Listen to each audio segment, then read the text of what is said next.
이러했답니다. 첫째, 달리기, 그리고 사격, 펜싱, 그 다음에 수영, 이 네 개밖에 없었대요. 그러니까 근대 올림픽에서는요, 이 네 가지 종목이 다였다고 합니다. 근데 그 해에 한 가지 종목을 더 넣자는 논란이 있었는데요.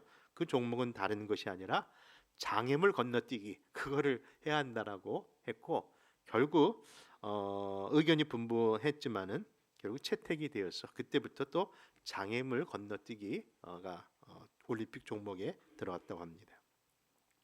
사실 올림픽 정신이라는 게 있지 않습니까? 그렇죠, 올림픽 정신. 근데 사실 올림픽 정신이라는 것도요, 우리가 좀 생각해 봐야 될 것은 그 올림픽의 시작에 보면요, 다 뭡니까? 전쟁에서 살아남는 용감한 자들을 배출하기 위해서 시작된 것이라고 볼 때에, 사실 여러분, 우리가 뛰는 그 모든 경기에 장애물이 없다는 것, 그냥 평탄한 길을 간다는 게 의미가 없기에 현실성이 떨어진다는 이유로 여러분들, 바로 그 장애물 경기가 채택된 이유였다라고 이야기를 들었습니다. 근데 그 이야기를 들으면서 이런 생각해 보았습니다. 우리의 신앙생활도 마찬가지구나. 그렇지 않습니까? 왜냐하면 우리의 신앙생활 역시요, 늘 영적 전쟁터 같잖아요. 한 수도 마음의 여유를 내려놓을 수 없을 만큼 참 힘든 삶을 살고 있잖아요. 여러분, 그런데 그 모든 일들이 늘 장애물 앞에 우리가 걸어가는, 뛰어가야 되는 삶처럼 느껴질 때가 참 많습니다. 그러니 장애물을 건너는 연습을 못하면, 그것을 건널 줄 모르면 당연히 그 길 가다가 넘어지기도 하고 자빠지게 되어 있는 것은 당연한 이치구나. 그런 의미에서 사랑하는 성도 여러분, 내 앞에 수많은 장애물이 있다 할지라도 여러분, 그것을 잘 넘어갈 수 있는 여러분 되시기를 바랍니다. 이 표현이요, 이것이 그냥 하는 이야기가 아니라 사실 성경에서 우리에게 요구하시는 신앙적 태도이기 때문에 이렇게 자신 있게 말씀드리는 이유랍니다. 왜냐하면 하나님의 마음에 합한 자다라고 그렇게 부르심을 받았던 사람 누구죠? 다윗인데, 다윗 스스로가 자기를 스스로가 표현하기를, 나는 장애물을 잘 뛰어넘는 사람입니다라고 그렇게 표현했고 있기 때문에 이 말씀을 드리는 이유입니다. 그 의미를 한번 살펴보기 위해서 우리 시편의 말씀 한번 찾아 읽어볼까요? 시편 18편 29절입니다. 시작. 내가 주를 의뢰하고 적군을 향해 달리며 내 하나님을 의지하고 담을 뛰어넘나이다. 여러분 보십시오. 정말 다윗은요, 하나님을 의지하고 담을 잘 뛰어넘은 사람입니다. 그렇죠. 신분의 담 있었습니다. 가장 천한 목동이었는데 그 담을 잘 뛰어넘어 가장 높은 자리인 왕의 자리에 앉게 됩니다. 늘 인생의 그 어려운 순간에, 그렇죠, 하나님 앞에 다윗만이 아니라 모든 민족의 장애물이었던 블레셋 장수인 골리앗을 또 뛰어넘은 자가 그가 아닙니까?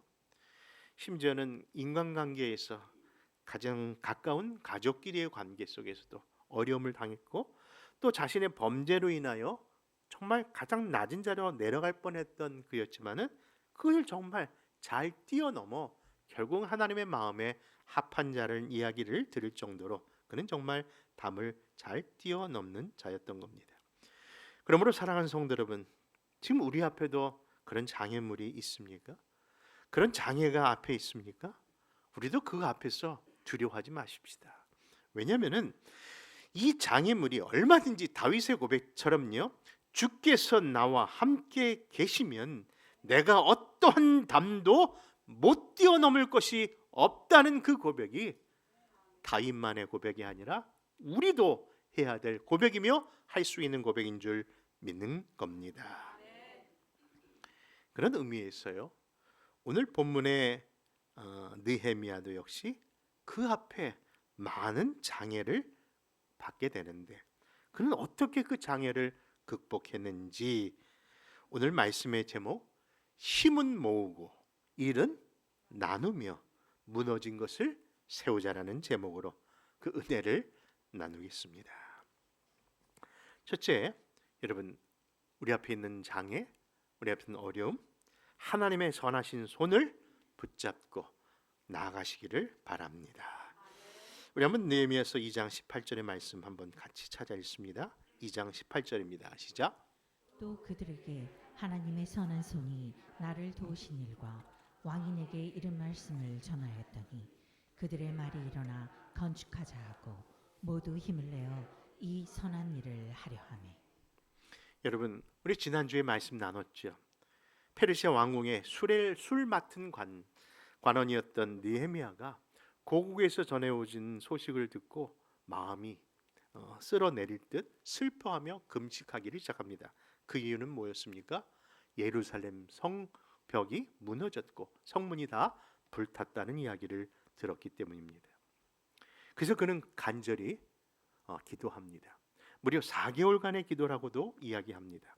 그런데 그 기도가 하나님께서 어떻게 은혜를 베풀어 주셨는지 결코 아무런 상관도 없는 페르시아의 왕 아닥사스의 입에서 내가 너에게 돕겠다는 이야기를 듣게 되었고, 그 놀라운 그 성벽 건축에 여러분 회복을 위한 기회가 주어졌다는 사실, 여러분 그 사실까지 우리는 들으면서 얼마나 기뻐하고 감사했는지 모릅니다.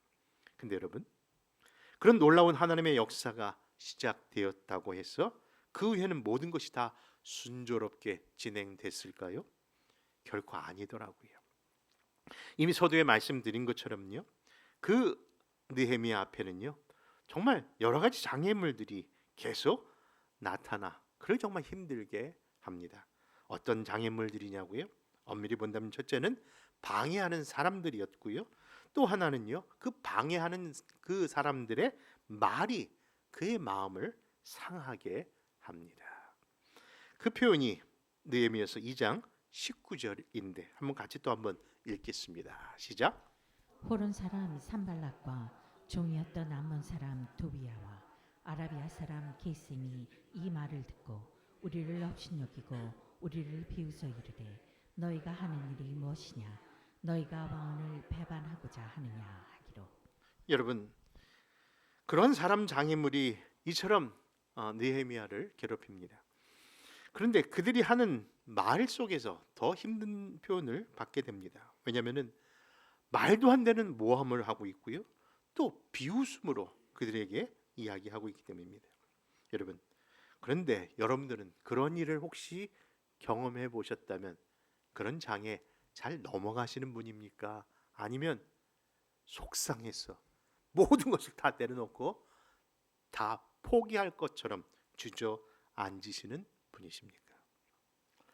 역시 믿음의 사람이요 기도의 사람인 느헤미야는요 그러한 장애와 그런 장애물에 대하여 이렇게 선포합니다. 우리 한번 느헤미야서 2장 20절 말씀 한번 같이 찾아 있습니다. 시작. 내가 그들에게 대답하여 이르되 하늘의 하나님이 우리를 형통하게 하시리니 그의 종들인 우리가 일어나 건축하려니와 오직 너희에게는 예루살렘에서 아무 기업도 없고 권리도 없고 기억된 바도 없다 하였느니라. 여러분, 정말 말도 안 되는 일을 겪게 되는데 그냥 속상해하고 모든 것을 포기하는 것이 아니라 도리어 한 가지 사실을 이 느헤미야는 붙잡습니다. 하나님이 이미 나를 형통케 하셨으니 또 형통케 하시리라. 그 믿음의 표현을 선포하고 있는 거예요. 누구를 향해서? 그 장애와 장애물에 향해서 말입니다. 여러분, 구약 성경에 보면요, 우리가 자주 듣는 것 같이 생각되는 그 형통이라는 단어, 그렇죠? 아브라함을 형통케 하셨고 그 자손들을 형통케 하셨던, 특별히 요셉이 가는 곳마다 형통하였다는 표현을 쓰고 있는 그 형통, 의외로요 구약 성경이 자주 나오는 단어가 아니더라고요. 찾아보니까 65회밖에 안 나와요. 그렇죠? 창세기 50장인데 창세기에 누누이 나왔던 단어처럼 느껴지만은 형통이라는 단어가 그렇게 자주 등장하는 단어가 아닙니다. 그런데 지금 느헤미야서를 열면서 1장에서 2장에서 계속 그 단어가 반복되어지고 있는 거예요. 여러분, 이 형통이라는 것은요 어떤 일에 능동적으로 하는 게 아니라 수동태적인 표현으로서요, 하나님이 이 사람을 지금 굳건하게 잡고 있다는 것을 이야기하는 하나님의 약속의 표현, 그것이 형통인 줄 믿는 겁니다. 보십시오. 지금 느헤미야는요, 과거에 하나님이 자기를 어떻게 역사하셨는가를 알았습니다. 왜? 같은 나라의 민족도 아니고 속국인 우리를 위하여 페르시아 아닥사스 왕이 선하님의 선하신 의 손길을 그가 깨달아 그런 일을 자기가 도와주겠다는 이야기를 경험했을 때 이미 하나님의 역사가 시작됨을 알고 그는 형통의 길을 걷게 되었던 겁니다. 그리고 그 선하신 손을 붙잡았기 때문에 지금도 어떤 일을 당해도 나는 반드시 승리할 것이라는 확신 속에 지금 그 믿음에서는 그 신앙의 확신한 선언을 형통이라는 단어와 함께 선포하고 있는 겁니다. 여러분, 하늘의 선하신 손, 우리가 표현했던 하늘 아버지의 그 손, 여러분 그 손 저와 여러분들도 붙잡아 주시는 손인 줄 믿는 겁니다.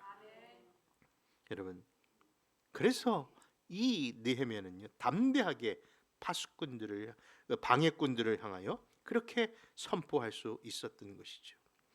그러면서 사랑하는 성도 여러분, 때는 우리의 삶 가운데서도 정말 듣고 싶지 않은 얘기, 정말 보고 싶지 아니하는 사람들의 모습 속에 그런 방해와 방해꾼의 말에 속상하더라도요, 여러분 결코 거기에 현혹되거나 놀아나지 마십시오.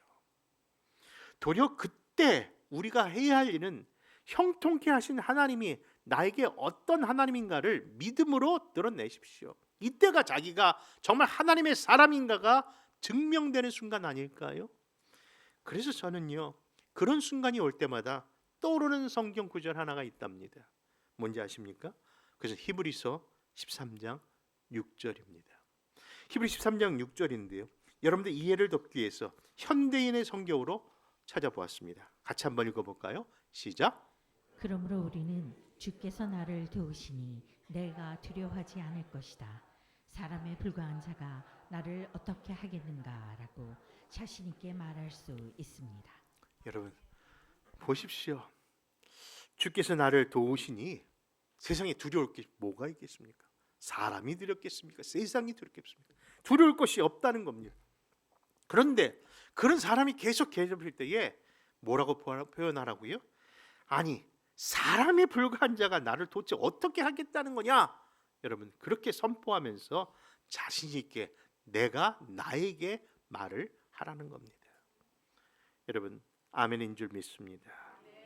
신앙은요, 우리 입에서부터 시작되는 겁니다. 내가 어떻게 선포하느냐에 따라서 그 길이 달라지는 겁니다. 두려워하면요, 두려움의 입술이 자꾸 벌려지면은 결국 더 두려움에 빠지는 것이고요. 담대함에 서 있으면요, 그렇게 선포하면은 정말 담대함으로 나가는 겁니다. 여러분 사실 우리가 부족한 것이 없다라고 얘기할 수 없잖아요. 어디에도 남아도는 여유가 없습니다. 시간도 물질도 건강도. 근데 우리가 늘 뭐라고 고백합니까? 여호와가 나의 목자시니 뭐가 없다고요? 부족함이 없으시군요. 잘 모시겠습니다. 저는 늘 부족한데, 부족한 건 사실인데 뭐라고 선포하는 거예요? 난 부족함이 없다. 왜입니까? 여호와가 내 앞에 목자가 계신데. 이게 믿음의 선포예요. 그러니 사망의 음침한 골짜기를 거닐지라도 내가 두려움이 없는 겁니다. 여러분 입술로 신앙 고백하는 여러분들 되시기를 바랍니다. 그냥 믿으면 좋을 텐데, 누구는 믿으면 잘 된다는데, 여러분 남의 얘기하는 것처럼 하지 마시고 내 입술 속에서 지금 살아계신 하나님을 선포하십시다. 그래서 그 삶에 약속된 그 형통의 복을 이 땅에서, 아니 앞으로가 아니라 지금 당장, 아니 남은 모든 생애가 형통의 삶 되시기를 주 예수 이름으로 축원합니다. 두 번째로요, 내 앞에 놓인 장애를 넘어서기 위해 철저한 계획과 준비도 하시기 바랍니다. 우리 한번 느헤미야서 2장 11절에 13절의 말씀, 한번 긴 말씀인데요, 우리 한번 찾아 읽어볼까요? 11절에서 13절입니다. 시작.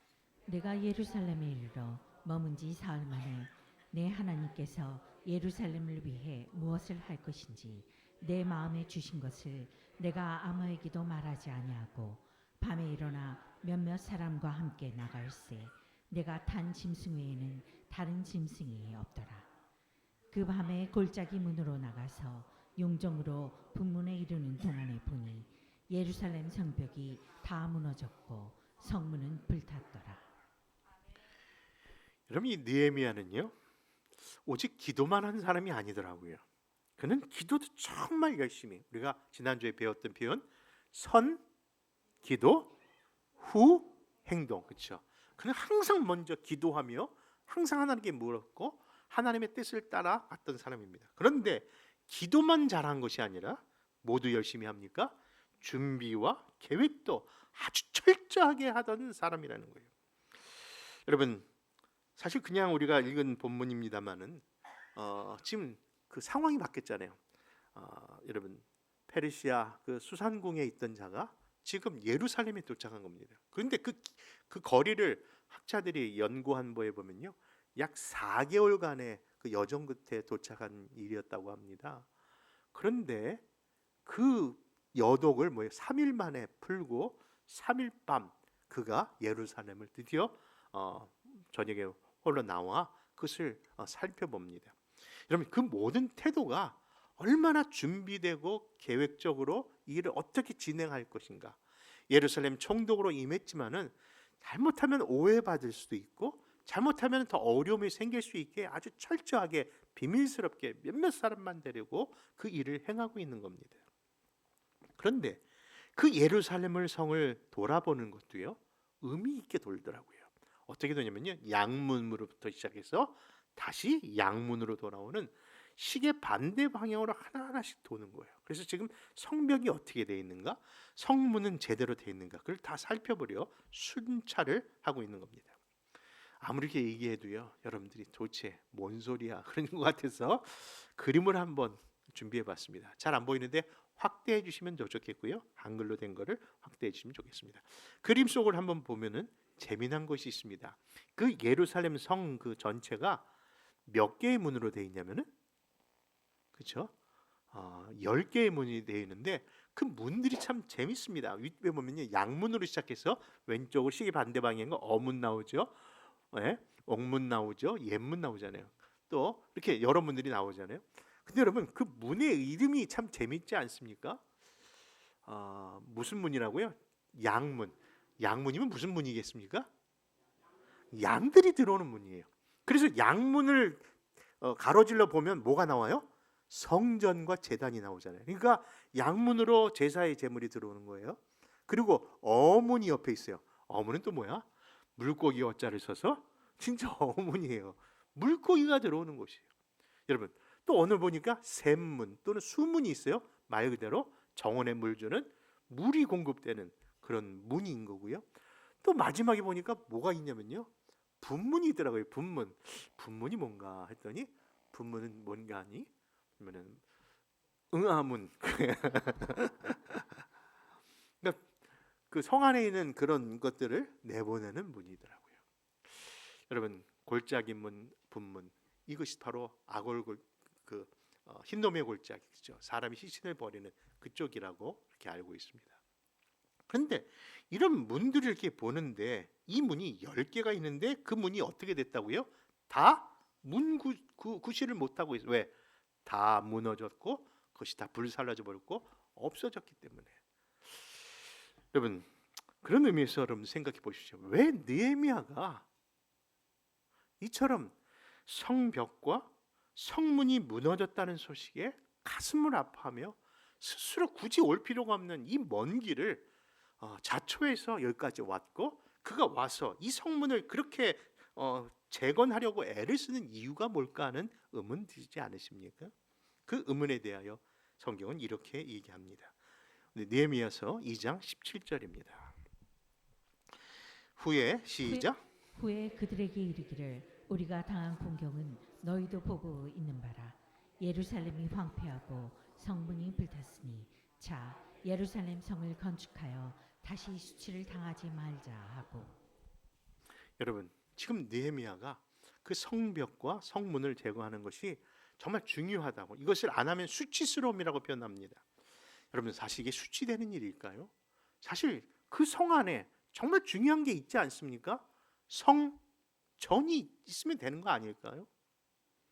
사실 성전도 우리가 바벨론의 나라가 망할 때에 이미 무너지고 상실되었습니다. 그런데 솔로몬이 지은 성전은 무너졌지만 바로 수르바벨이라고 하는 그 수르바벨이 제1차로 귀환됐을 때 오자마자 그것을 수축했고 다시 재건한 것이 그 성전이 있었는데, 그 성전이 바로 수르바벨 성전이고, 그 성전이 지금 그곳에 있는 겁니다. 그런데 문제는 뭐예요? 거룩하고 구별되게 잘 보존되고 지켜져야 할 그 성전에 성벽과 성문이 없으니 아무나 들어와서 아무나 이것을 해할 수 있는 것 아닙니까? 결국 그것이 수치의 상징이 되어 버린 겁니다. 여러분, 그런데 이런 모습이 오늘날 이 땅에 갖고 있는 교회의 모습은 아닌가 하는 생각을 하게 됩니다. 보십시오. 분명 예루살렘 성전 안에, 예루살렘 성 안에 성전이 이미 회복됐는데 불구하고 여러분들, 하나님이 이것을 수치라고 얘기합니다. 왜? 성벽과 성문이 회복되어 있지 않기 때문에, 온전히 지켜지지 않기 때문에. 근데 오늘날의 교회의 모습을 보면은 마치 그런 것 같아요. 보기에는 교회 건물 얼마나 화려합니까? 보기에는 얼마나 멋있는 그리고 아름다운 성전을 지었다고 자랑들을 합니까? 그런데도 불구하고 그 안에서 예배도 있고 찬양도 있고 모임도 있는데, 정말 이 땅의 교회에 성벽과 성문이 있는지 여러분 생각해 보십시오. 교회 공동체를 보존하고 지켜야 되는 성벽의 책임은 다른 자에게 있는 것이 아니라 바로 우리에게 있다는 것. 근데 그 의식이 과연 이 땅의 교회 안에 있는가 하는 의문을 던지는 겁니다. 여러분, 제가 어릴 때부터 기억되는 임직식 또는 일꾼을 세우는 일에는요, 꼭 이런 권면을 들었던 것 같습니다. 권사님을 취임하시는 분들 또는 장로님으로 취임 많으신 분들에게 이런 말씀들을, 우리 어른들이 이런 얘기를 했던 것 같아요. 권사님들, 이제 권사님이 된다는 것은요, 여러분 집사가 아니고 이제 권위 있는 권사가 됐다는 거로 받아들이시면 안 됩니다. 권사란 뜻은요, 권위자란 뜻이 아니라 위로자라는 뜻이에요. 이제는 위로하셔야 됩니다. 군림하지 마십시오. 그러면서 하시는 얘기가, 권사는 교회에 마치 울타리입니다. 악한 것이 들어오지 못하도록 아내인 사람들을 보존하기 위해서 그 일하라고 권사를 세워드린 겁니다. 그때 아멘 하셨습니까?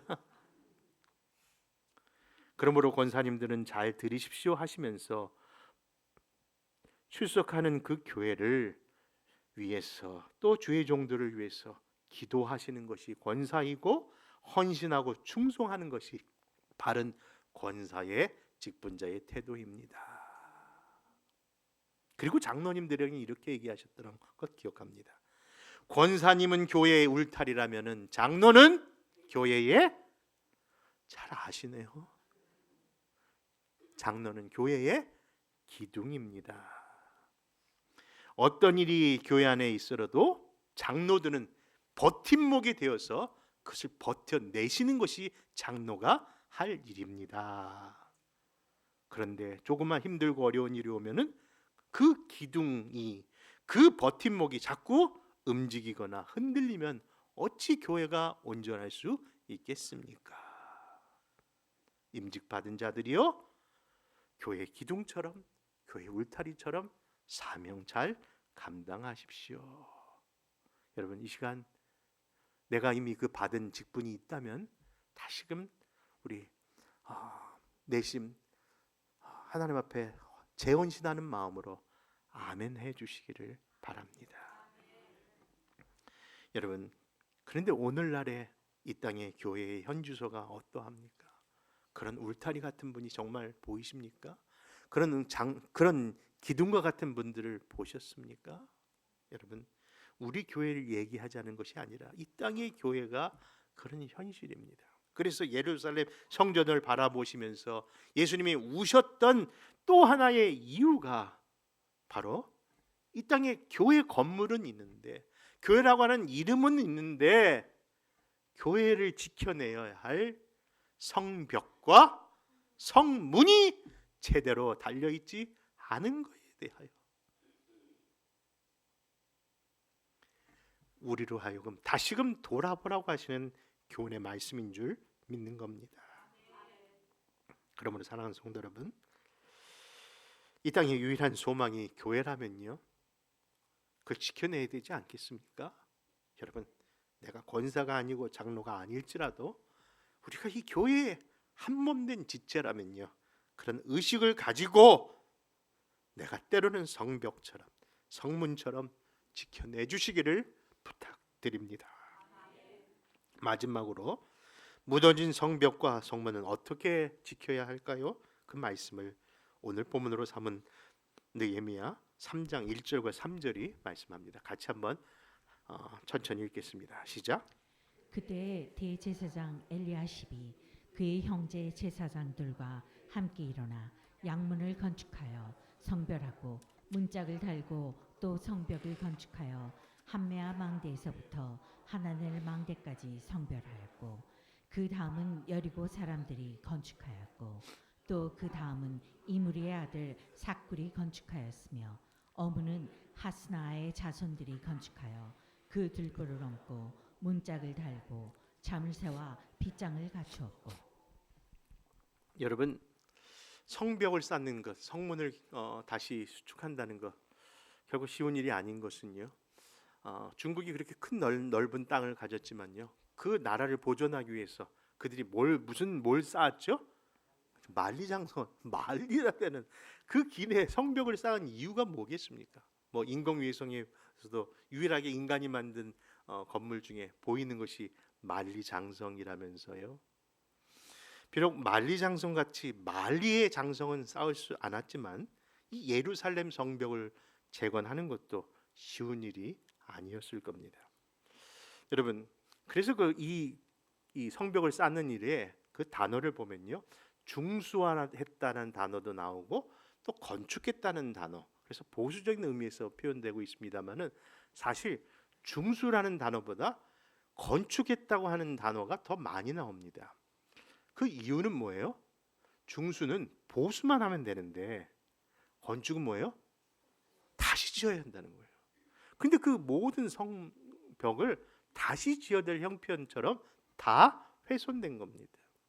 그 거리가 정확하게는 학자들마다 의견이 다른다마는 3km에서 약 5km 정도의 거리인데 그냥 중간 잡아 4km라고 해도요, 여기 얼마나 넓은 겁니까? 여러분, 그리고 그 4km나 5km 되는 그 넓이의 폭을요 3m에서 5m까지 얘기하거든요. 그러니까 그것을 쌓는다는 것은요, 이게 하루아침에 되는 문제가 아니에요. 여러분, 만리장성을 얼마나 오랜 시간 동안 쌓았습니까?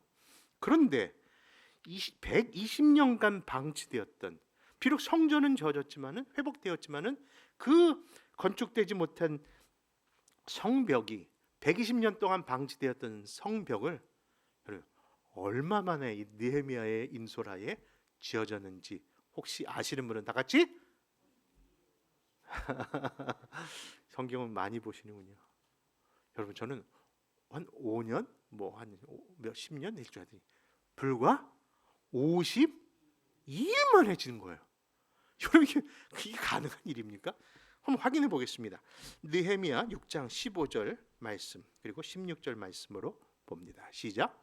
성벽 역사가 52일 만인 엘루월 25일에 끝나매 우리의 모든 대적과 주위에 있는 이방 족속들이 이를 듣고 다 두려워하여 크게 낙담하였으니 그들이 우리 하나님께서 이 역사를 이루신 것을 알미니라. 할렐루야. 정말 하나님 찬양 받기에 합당하신 분 아닙니까?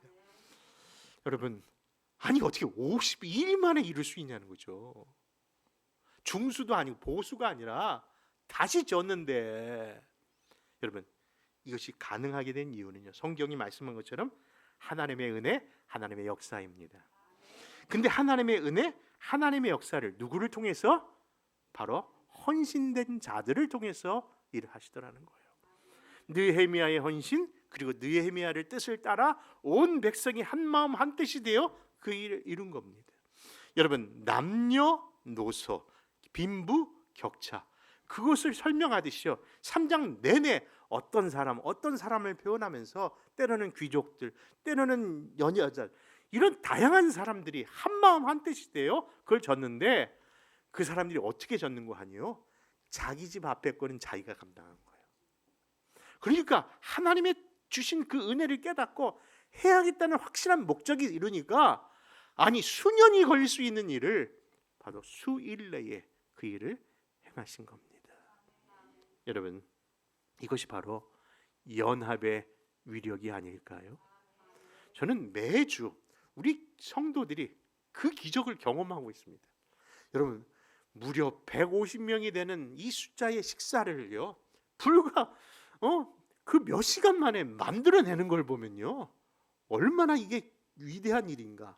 하나님의 역사, 생전 그냥 주신 음식, 오늘은 뭐 짜네 덥네 뭐 말만 하시는 분들은 모르시지만요, 이를 위하여 일주일 내내 얼마나 계획적으로 쇼핑 리스트를 짜고 얼마나 열심히 돌아다니면서 세일 가격을 찾아보고, 여러분 철두철미하면서 혹시나 이로 인하여 어려움 당할까 봐 기도까지 하면서 했던 그 한마음 한뜻이 매주 우리의 식탁에서 기적처럼 등단하는 줄 믿습니다. 이것이 바로 합력의, 합심의, 연합의 위력인 거죠. 여러분, 근데 그 연합의 이름은 절대 우리 힘으로 되는 게 아니잖아요. 우리가 알잖아요. 두 사람이 모여도 의견이 몇 개 나와요? 아니 3개 나오는 이유는 뭐야? 어떤 저기 무인도에서 배가 이제 잘못돼서 무인도에서 살던 사람이 자기를 살려달라고 하다가 드디어 SOS 요청을 받아서 살아났다고 합니다. 발견돼서 이제 그 사람들을 구해내는데, 구출했던 사람들에게 보니까 그 무인도에 그 사람 혼자 있는데 그러니까 그 천막을 3개를 쳐놨대요. 그래서 아니 왜 이렇게 집을 3채나 졌냐고 했더니 하나는 내가 사는 집이고요, 하나는 교회라는 거예요. 이 사람이 기도했구나. 근데 또 하나는 뭐냐면 또 교회라는 거예요. 아니 교회를 왜 2개나 줘? 그 교회 마음이 안 들어서